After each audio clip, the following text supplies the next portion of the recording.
Hi there, I'm Lori Petro, and you are watching another episode of our video Q&A where I show you how to create teachable moments with your kids. And today, you guys, I am so jazzed to be joined by Susan Stiffelman.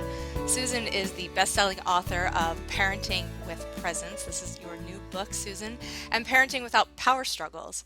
Susan is a licensed marriage and family therapist, a credentialed teacher, and the Huffington Post's weekly parent coach advice columnist. Susan, thank you so much for joining me here and taking the time out to Oh, come and join my community and share your wonderful, wonderful insights. So I absolutely loved your book, Parenting with Presence.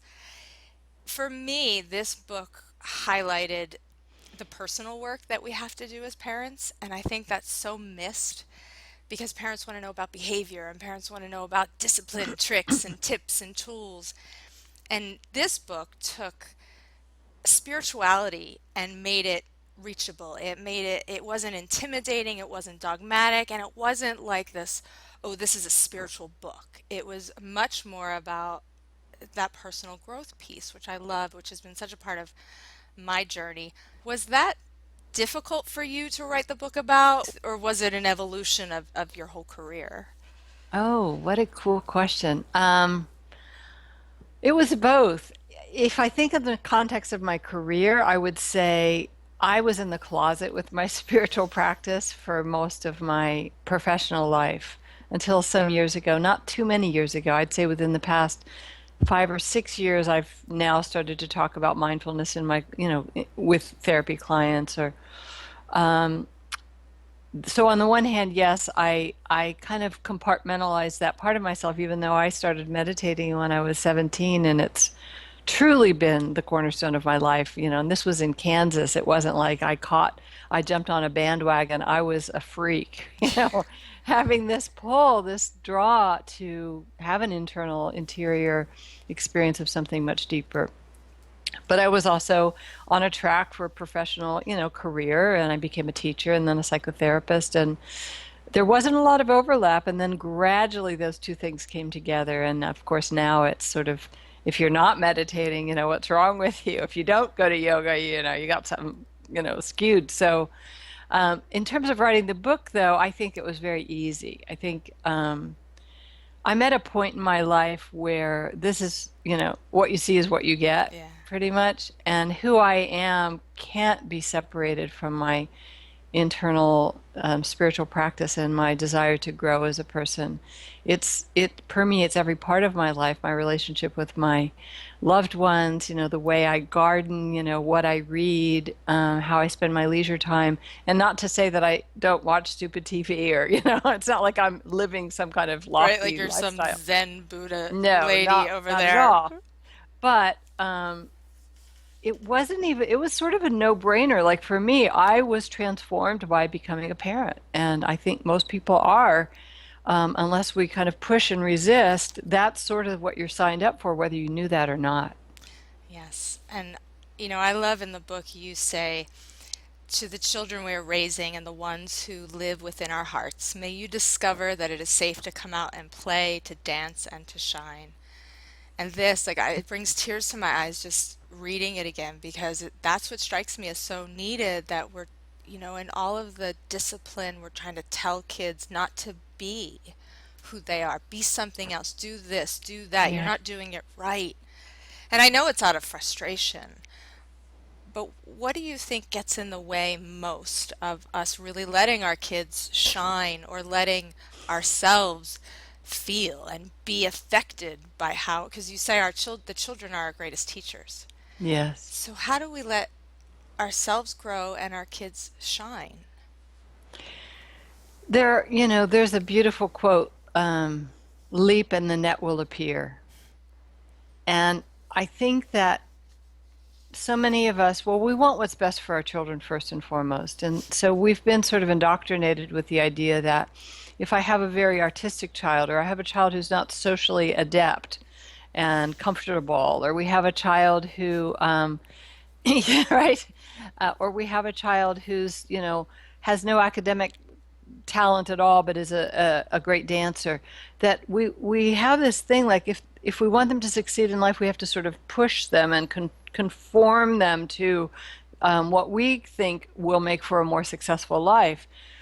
And, as time has marched on and we're seeing now all the options available to every kind of quirky person that there is, including you and me, um, statistically, that's less important, but we're still programmed as parents to think, okay, if I have a kid who doesn't make eye contact very well because of some, they're on a spectrum, or if I have a child who, maybe that's not even the best example, if I have a child who isn't academically oriented, but or isn't really social, or just wants to sort of paint all the time, then we have to sort of fight with or overcome that part of us that says I have to force this quality to appear. Now, that's not to say that I think we should isolate our kids or not provide them with opportunities to grow parts of themselves that might be stunted or underdeveloped.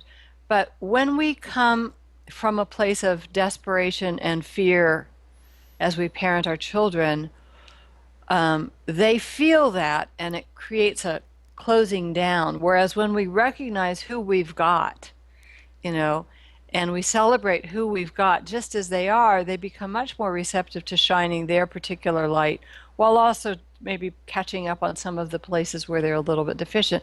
And then, of course, that applies to us too. The more we model for our kids a willingness to be okay with how we are, who we are, our limitations, the freer they become to do the same, and to also learn to try harder and grow and apologize and do all those things to kind of compensate for the places that maybe could use a little tweaking. But it's so interesting that you mention that because perfection, I find so many parents struggle with getting it right and getting their kids to get it right so that, like you said, they think that they're following some script or something that needs, excuse me, that needs to be, you have to follow it, or if you miss a piece, suddenly your kid's going to fall behind or they're not going to achieve. So that's, and they've modeled that perfection too, and then it sort of Hmm. seeps into our kids. Mindfulness, meditation, because I think people get a little bit scared of it sometimes and they think I don't have, or they say I don't have time for it. Yeah. And I know for myself, I can, if I fall off the wagon, I can fall hard. And it might take me a month or two to really get back into my own practice. So, how can parents bring this just presence into their daily interactions? Do you have one or two tools that you always offer parents to Hmm. bring that presence? It starts in a way by how you show up when your child walks into the room. Like my 24-year-old son just came home. I think he's going to be here a couple of days. And I was hard at work on something on my computer, and he walked in. And in that moment, I could keep working, and there are times when I would. But the first impulse is detach from this thing you're doing and notice, engage, love, express, make contact. Yeah. And so, one of the simplest ways that we can be more present and mindful with our children is when they walk into the room, and that doesn't mean every single time. Notice the color of their eyes, kiss the top of their head, smile, touch your hand to your heart before you pick them up at school, and just sort of remember the feeling that you had right before they were born and came into your life like, oh, gosh, I get to see him again, Yeah. Yeah. and make contact internally so that you can make a choice to really engage. And then, of course, in the book, I have like a whole huge chapter that's like a book unto itself of practices. So Yeah, I'm happy to mention some of those if you'd like. well, the book is I love that you have the stories and of course the concept and then your illustration of the clients that you've worked with were wonderful. I think people should get the book. One of the stories actually that really struck me, and just doing that, I want to tell you that I felt more connected to you and listening to you by doing that, which is why when you said that I put my heart here because I felt more present. It's so simple. Yeah. And I think and because body awareness has been a big part of my healing and and finding my body and really feeling where I sort of lost touch with it. So that part just really struck me. But the story in your book, was it's Henry's Mm. story? Henry's story. Okay, So yeah. Henry was this little boy who his parents brought to you because he was just out of control. Yeah. And so they call you one day after the session because Henry is running all over running all over the parking lot and they can't get him in the car. Do you remember the story? Can you just Yeah. share? I love the story of what it's so perfect and simple, illustrating the most important point that we can. Yeah. Well, the story was that this was a large kid for his age and very sturdy and strong, and his parents were kind of afraid of him. He had pretty violent outbursts. They brought him in to see me, and of course, he wasn't even looking at me. And I'm like, God, now who are you dragging me to? Now, what are you trying to fix about me? And so, over a relatively short period of time, I established a connection with him that was friendly, that it was genuine. And I talk in my work a lot about being captain of the ship, and I was the captain of the ship. I was not afraid of him, and I wasn't needy.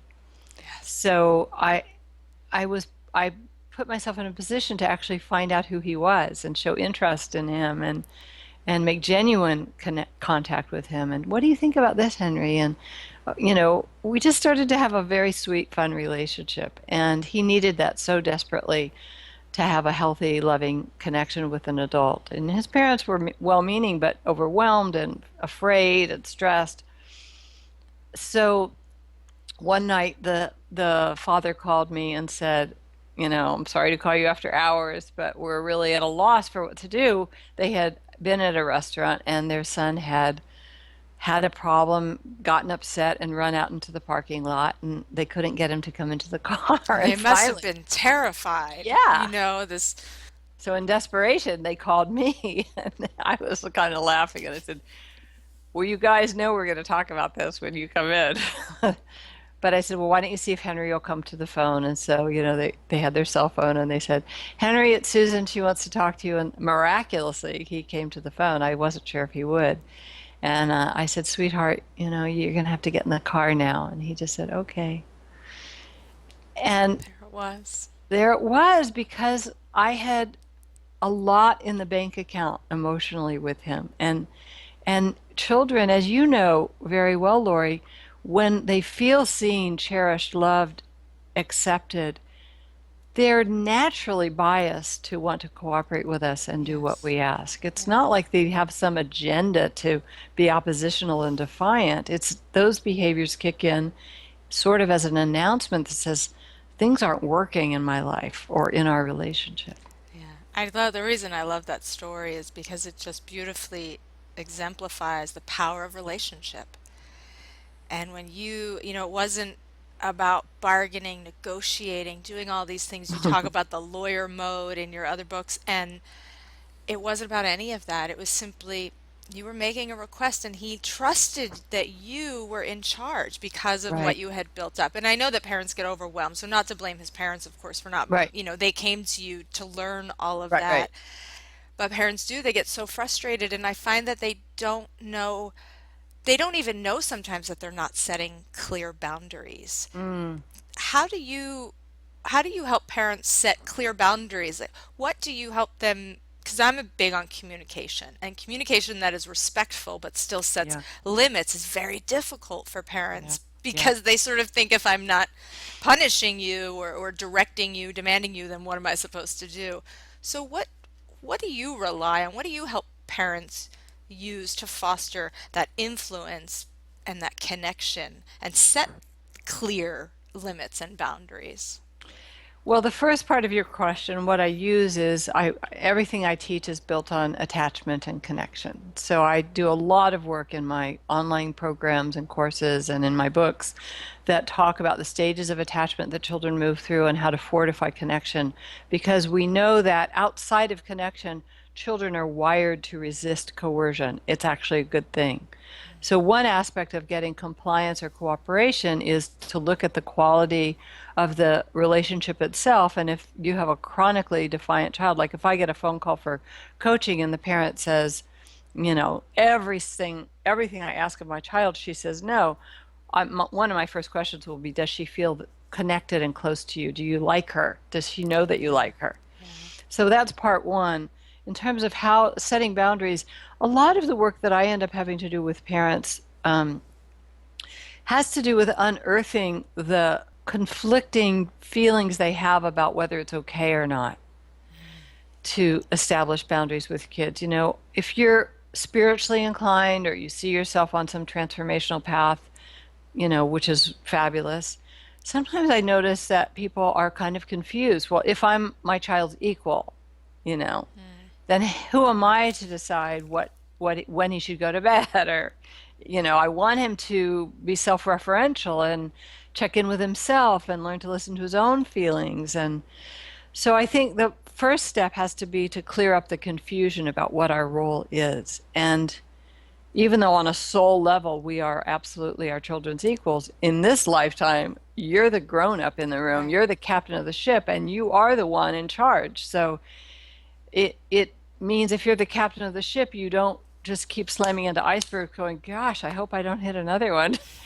It's sort of like you scan the horizon for potential problems and you steer clear of them. So if you have kids who are really cranky in the morning, despite how much they might want to stay up late and be with you, you recognize your job is, sweetheart, I know it seems unfair. Your brother gets to stay up, and boy, I get it.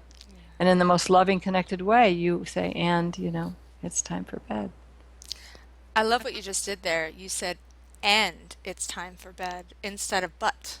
And it almost, then you maintained your leadership. You didn't defend, Right. but you stated the guideline. And such, just little words like that can be such a huge difference because it's inviting as opposed to, you know, I know, because I always tell parents get rid of all the buts. I know you're sad, but because they think that they give Yeah, empathy because they say, I know you're so sad about this, and then they go, but you have to do, and exactly. that shuts kids down. But even just saying the end, it Yeah, completely yeah, shifts the energy of the word of the request. It yeah. becomes again leadership. I love that.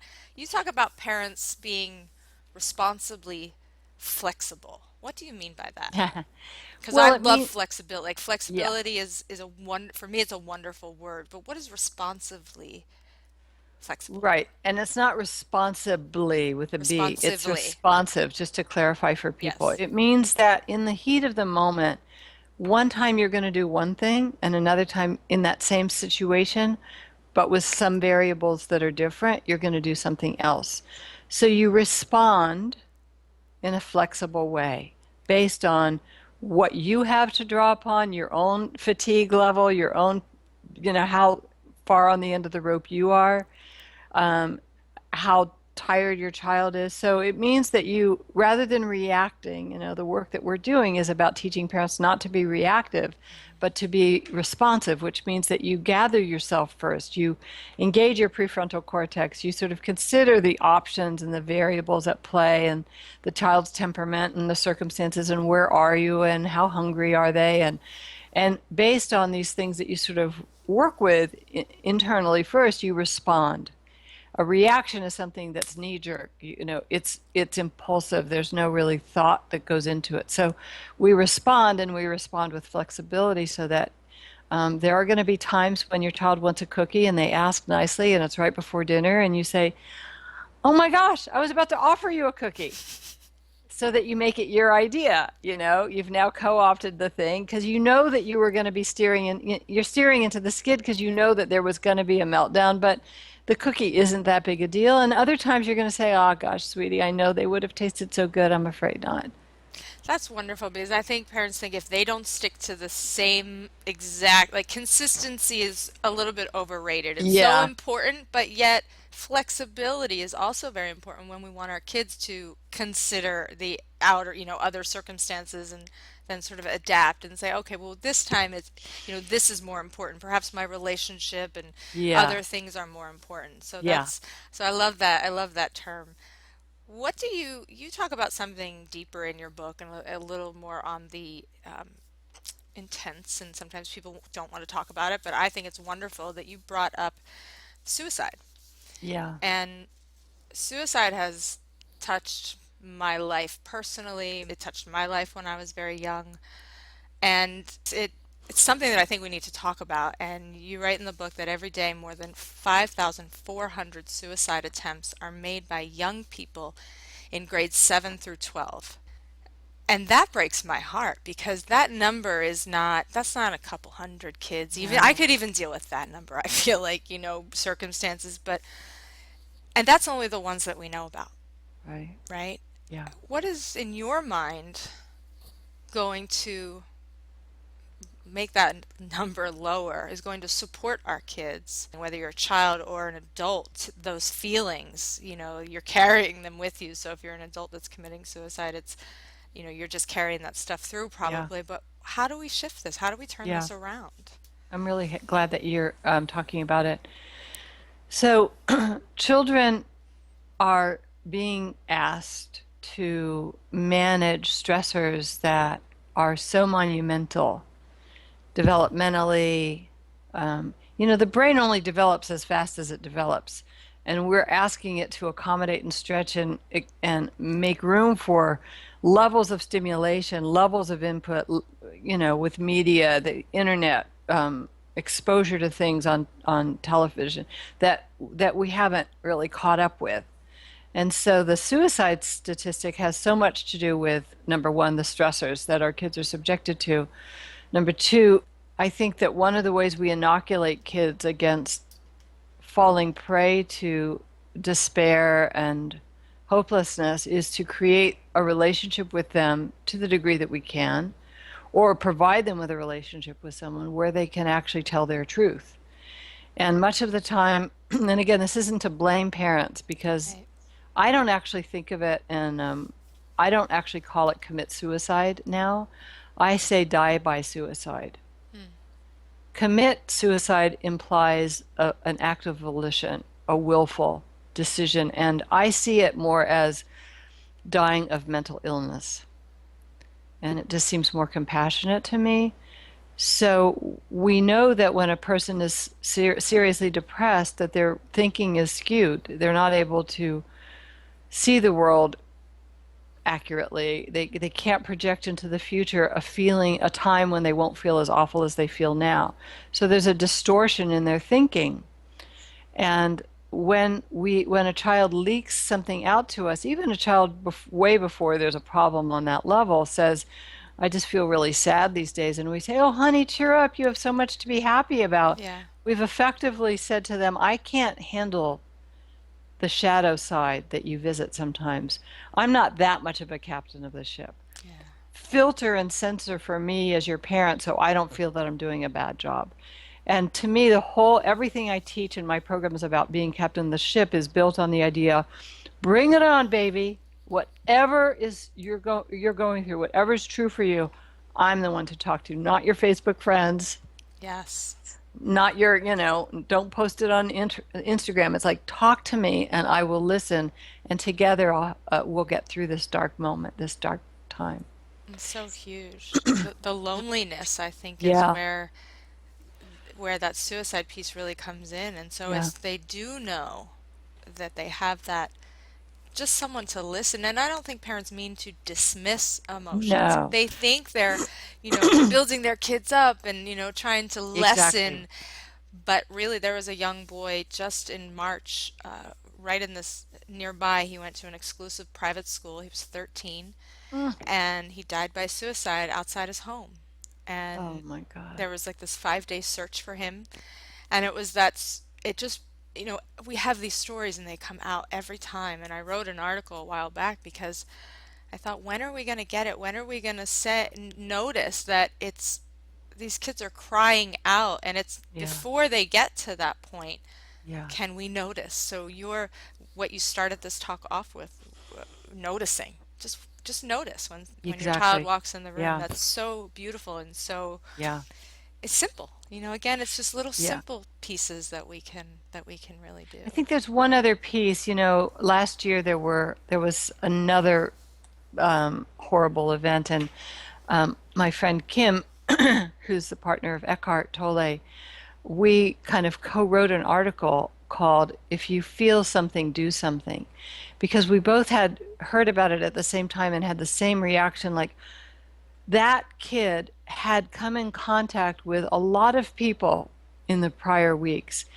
And, when you see someone, it doesn't have to be your own child, but if you see a young person in your world who just seems a little down, maybe they're bagging your groceries, or, that we all have an opportunity, even if we don't have children, to just make more contact with the Yeah. people around us. And that contact alone can be such a powerful kind of validator for maybe there is someone who cares, maybe there is something to live for.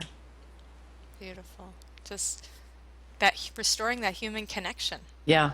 I could talk to you endlessly for, I for know. So hours. I, much I love. have so many things, but I know that we can't get into so much more because we would talk for hours. But I want to know, do you have any special daily Yeah, practices or tools that you want to share that would sure. enlighten our lovely listeners who are, Yeah, and I just, I wish I had the book next to me because I have this whole chapter. But so one of them that I like to do sometimes if I'm driving to a place, let's say I'm going to drive to the market or I'm going to drive to the next freeway exit, or I speak aloud the things that I'm grateful for. I actually announce them, and I just notice that my whole mood just starts elevating. Another one is if I have a negative thought that comes into my head, I say cancel, cancel. oh, Cancel, cancel, because you can't necessarily choose your first thought, but you can your second one. oh, I So it love sort that. of helps you make a shift. I do a lot with my hand on my heart. I actually invite parents to, this is a practice I've been teaching a lot lately. They're there. They're there. It's like nurturing yourself. Very much self-nurturing, Yes. self-parenting, that self-compassion.